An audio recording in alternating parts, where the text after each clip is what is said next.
Libur sekolah pada bulan suci Ramadan, berbagai sekolah di Aceh Jaya mendukung penuh proses belajar mengajar selama bulan suci Ramadan. Berikut informasinya untuk Anda. Salah satu sekolah di Aceh Jaya yaitu SMP Unggul Calang akan tetap melaksanakan kegiatan pembelajaran selama bulan Ramadan 1446 Hijriah atau 2025 Masehi sesuai surat edaran 3 Menteri.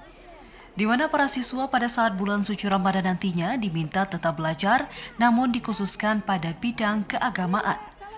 Selain kegiatan pesantren kilat, pihak sekolah juga meningkatkan kedisiplinan selama Ramadan, di mana seluruh tenaga pengajar maupun staf tata usaha tetap diwajibkan untuk hadir dan melakukan absensi kehadiran seperti biasa.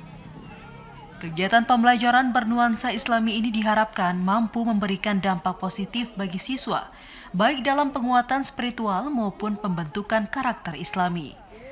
Kepala Sekolah SMP Unggul Calang, Fiza Suhana menyampaikan, kegiatan belajar akan difokuskan pada program bernuansa Islami untuk mendukung pembentukan karakter siswa. Mengenai libur Ramadan, sebenarnya yang dikeluarkan oleh kementerian itu sama saja dengan tahun-tahun sebelumnya. Jadi di minggu awal kita memang ada libur, kemudian dilanjutkan dengan kegiatan Ramadan di minggu kedua dan ketiga. Kemudian kegiatan itu berhenti minggu keempat sampai kepada Idul Fitri itu anak-anak libur. Jadi sebenarnya tidak ada perubahan. Untuk SMP Unggul Calang sendiri itu sudah berlangsung bertahun-tahun dan kami menamakan kegiatan itu sebagai Dinul Islam atau mungkin yang biasa kita kenal dengan pesantren kilat. Walaupun surat edaran dari pemerintah daerah Aceh Jaya belum keluar, namun pihak sekolah menyambut baik surat keputusan dari kementerian terkait pembelajaran selama bulan Ramadan.